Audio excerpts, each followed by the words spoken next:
Então vamos lá.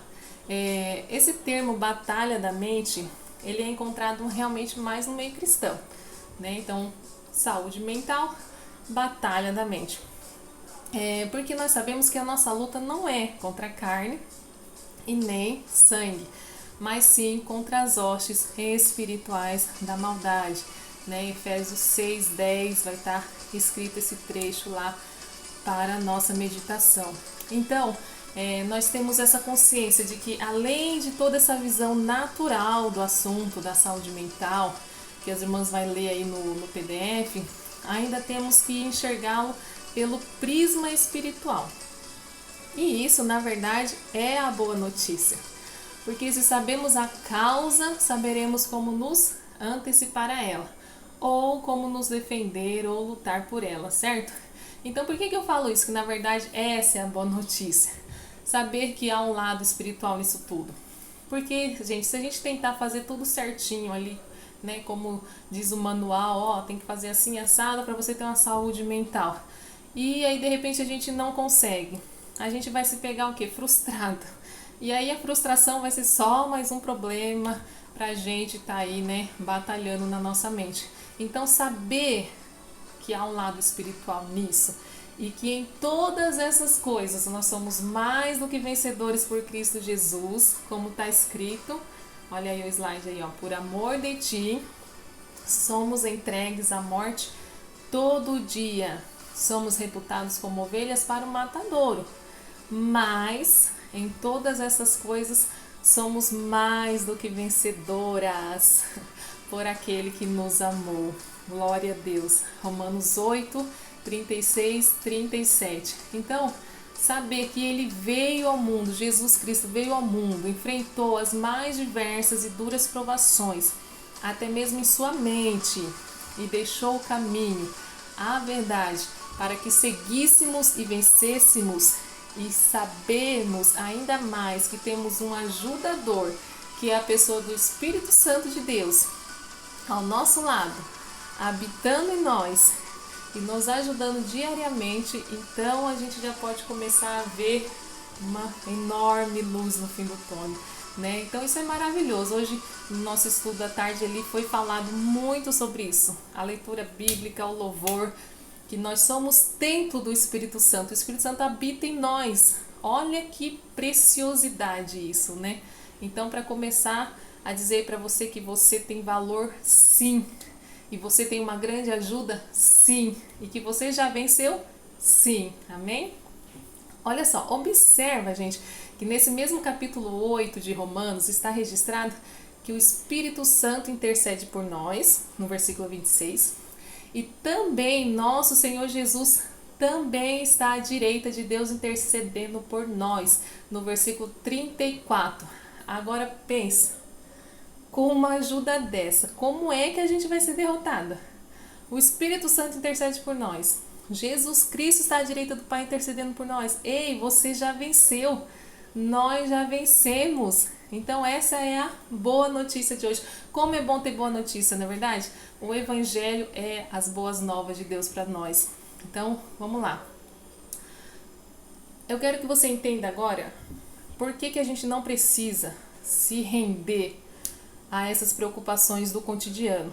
Porque assim, quando a gente vai estudar a questão da saúde mental e da batalha da mente, a gente vai encontrar que, na verdade,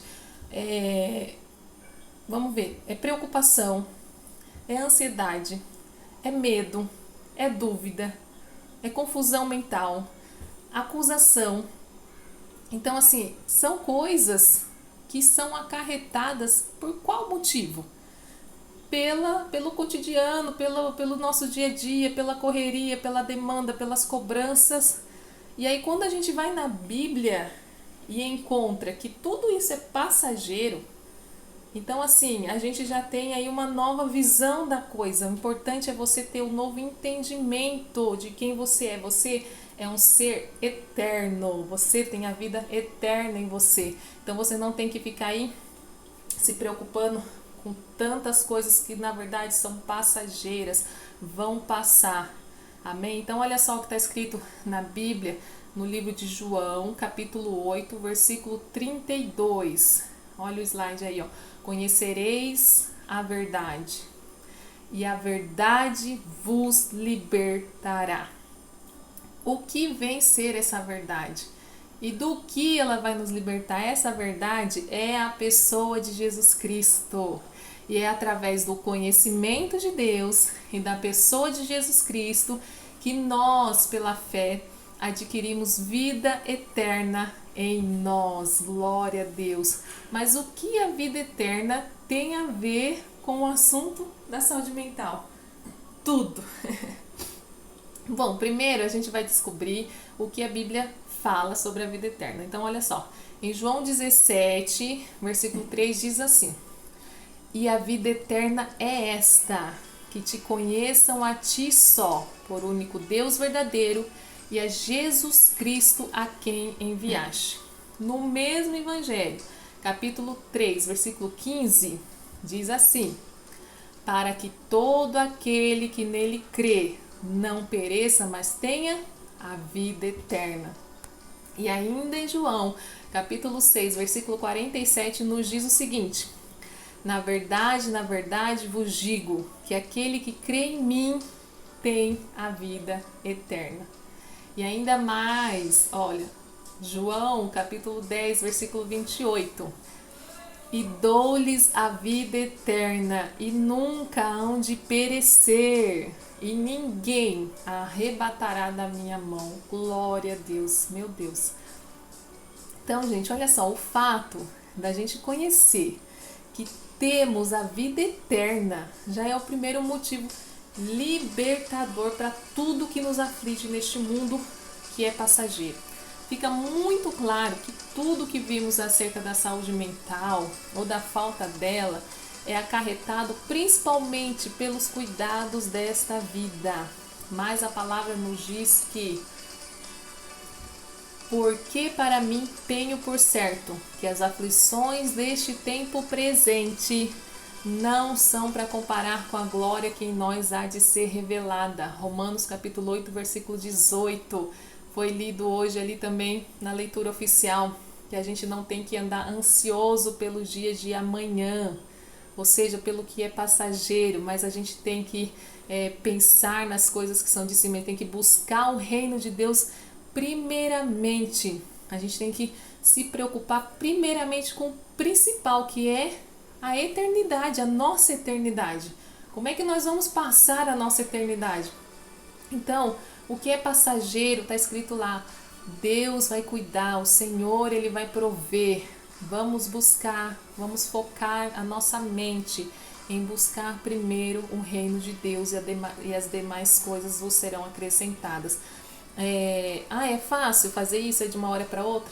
Não, mas nas próximas aulas a gente vai te apresentar aqui a forma correta de buscar o reino de Deus de uma forma prazerosa, gente, porque não há melhor coisa do que buscar o reino de Deus com prazer na alma, né? Às vezes eu fico assim, as pessoas falam, orar é meio assim, ler a Bíblia, não sei o quê.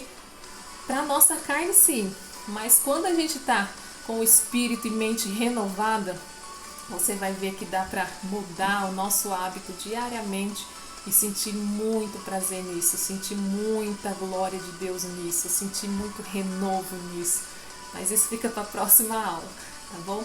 Então, por enquanto, a gente está aqui falando sobre a batalha da mente. O que precisa ficar claro até aqui? Sim, há uma guerra se desenrolando, sim. E nossa mente é o campo de batalha. Medo, dúvidas, confusão, depressão, raiva, sentimento de condenação, de culpa. Tudo isso é um ataque à sua mente. Mas para cada um desses ataques existe uma chave na palavra e nós vamos pegar essas chaves e vamos combater e vamos vencer. Amém? Então olha só, se você sofre com esses pensamentos negativos, agora é a sua vez, agora é a nossa vez, chegou a nossa vez de adquirir controle sobre a nossa mente, deixando ela sob o controle controle de Deus e encontrar liberdade e paz. Glória a Deus. Reconhecer os pensamentos destrutivos. Sim, primeiramente a gente tem que reconhecer que eles estão lá e evitar que eles influenciem nossas vidas. Ser paciente consigo mesmo, apesar dos erros. E o principal, munir-se da palavra de Deus, do louvor, da oração e de outras armas espirituais que nós vamos trazer aqui para vocês. Bom, então vamos ver aqui o nosso versículo tema, né? Porque as armas da nossa milícia não são carnais, armas de carne e sangue, e sim poderosas em Deus para destruir, derrotar fortalezas, anulando sofisma, visto que refutamos argumentos e teorias e questionamentos e toda altivez e superioridade que se levante contra o verdadeiro conhecimento de Deus, e levando cativo todo pensamento e propósito à obediência de Cristo. 2 Coríntios capítulo 10, versículo 4 e 5.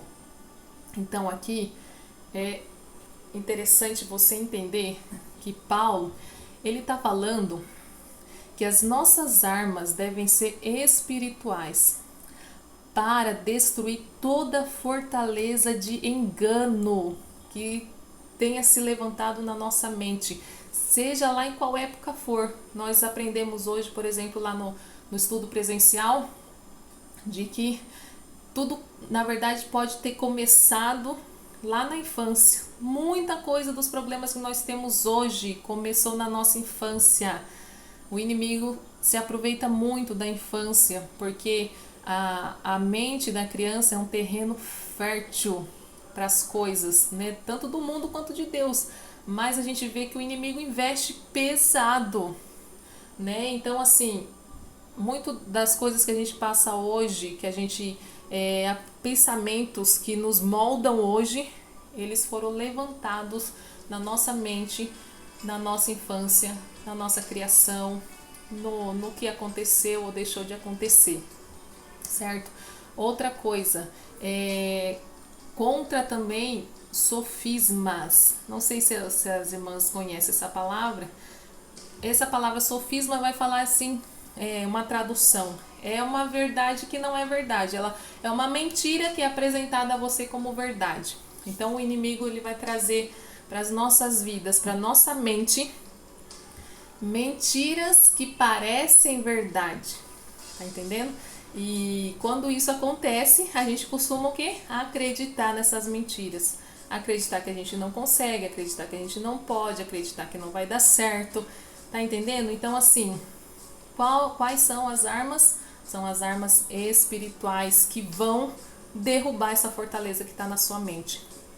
Uma outra coisa muito interessante desse versículo. Paulo não estava se referindo somente à mente dele aqui, que ele está falando nesse versículo. Não.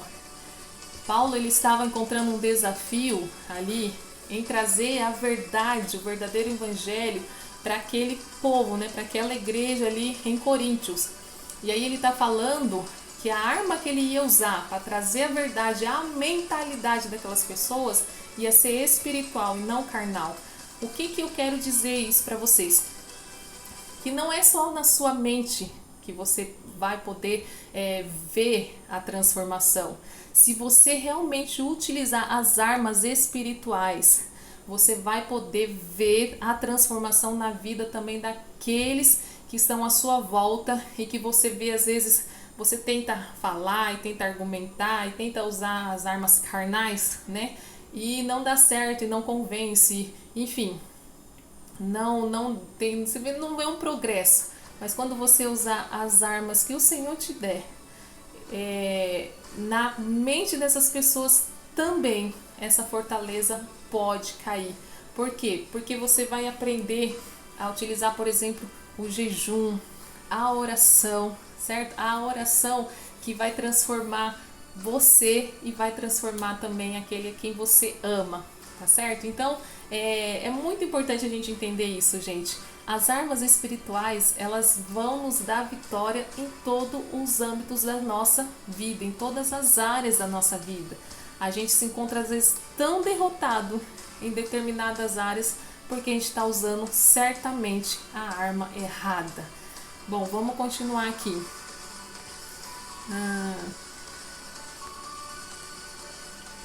Então, primeiramente, o que a Bíblia fala acerca da nossa mente?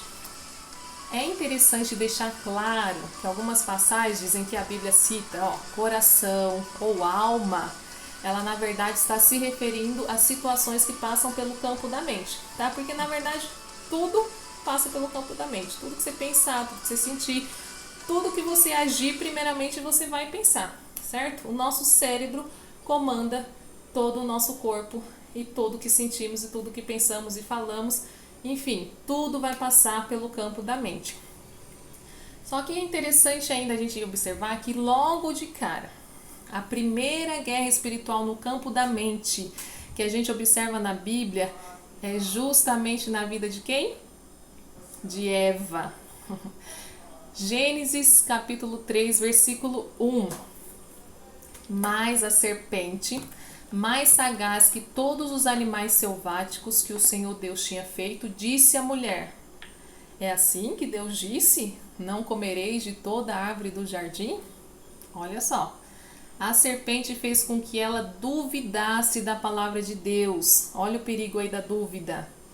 Das verdades que Deus já tinha estabelecido no coração deles, acerca de tudo à sua volta, inclusive daquela bendita, daquela árvore. Se você observar com cuidado essa passagem da tentação de Eva, a gente fica até mesmo assim abismado, né? Pois a palavra diz que o Senhor os encontrava toda tarde ali no jardim. Então, mesmo Eva tendo esse encontro com Deus diariamente, gente, ainda assim ela deu ouvidos às palavras de engano da serpente. Ou seja, esse assunto da nossa mente é mais sério do que nós podemos imaginar. Para começar a analisar a situação, nós entendemos que, primeiro, Eva devia estar ali próximo à árvore, né? Agora, o que a Eva, com um jardim inteiro para ela, estava lá perto da árvore proibida? Eva estava ali, não se sabe se estava sozinha ou com a companhia de Adão, mas tudo indica que parecia estar sozinha. E então, a serpente viu ali uma oportunidade de lançar na mente de Eva um questionamento que terminou em desobediência e, por fim, todas as tragédias que se seguiram até hoje. Então é muito importante nós não negligenciarmos o lado espiritual de tudo isso, porque nós, a partir desse entendimento, podemos compreender que da nossa mente pode fluir atitudes vitoriosas, assim como terríveis perdas sem volta. Agora, por que o termo armas espirituais? Por que ele está falando de armas espirituais? Na leitura do tema já deixa bem claro que nossas armas devem ser espirituais. Mas olha que interessante o que diz em Efésios 6 acerca da armadura de Deus. A armadura que blinda a mente, ou seja, o capacete da salvação. Lembra lá sobre a vida eterna? Você tem que ter a certeza de vida eterna e não se preocupar com mais nada? Então, capacete da salvação. Vem logo acompanhada da única arma que está inserida nessa armadura, que é a palavra de Deus. Vamos ler comigo? Efésios 6, capítulo 17. Tomai também o capacete da salvação e a espada do Espírito, que é a palavra de Deus. Ou seja, o capacete da certeza da nossa salvação, da nossa vida eterna, que deve alinhar nossa mente às coisas que são de cima e não nas que são da terra. Mais um versículo aí pra gente ler, ó. Portanto, se já ressuscitaste com Cristo, buscai as coisas que são de cima, onde Cristo está sentado à destra de Deus. Pensai nas coisas que são de cima e não nas que são da terra. Onde está seu pensamento? Então, olha lá, Colossenses capítulo 3, do 1 ao 2. Então, o capacete da salvação, das coisas que são de cima, vem acompanhado da arma do Espírito Santo, que é a palavra. Assim como Eva, gente, olha só, nosso Jesus também foi tentado a desobedecer a Deus ali no deserto. Mas Jesus usou a palavra de Deus como arma. Não deixou dúvida entrar pela palavra, como o inimigo também tentou fazer com Jesus, o mesmo que fez com Eva. Ele usou a palavra de Deus, é assim que Deus disse, fez o mesmo com Jesus. Só que Jesus, em vez de deixar o questionamento entrar, ele usou a palavra como arma e afugentou o inimigo. O inimigo usou a mesma tática com Eva e Jesus, mas nós vemos uma poderosa diferença: a dúvida. Eva deixou a dúvida entrar e continuou da conversa para o inimigo. Porém, Jesus não deu chance da dúvida entrar e já cortou o assunto. Gente, foi falado hoje lá tarde. Vier um pensamento ruim, veio a raiva, veio alguma coisa, alguma tristeza, não deixa ter lugar na sua mente. Vai a Deus em oração, fala, expõe, mas que saia. Porque se ficar aqui, achar um ninho na sua mente, aquilo vai ficar fermentando, aquilo vai, como uma semente, vai acabar gerando e dando fruto a algo ruim. Porque se a semente é ruim, o fruto vai ser ruim, certo? Então, não dê trela para as mentiras, o sofisma, as mentiras que parecem verdade.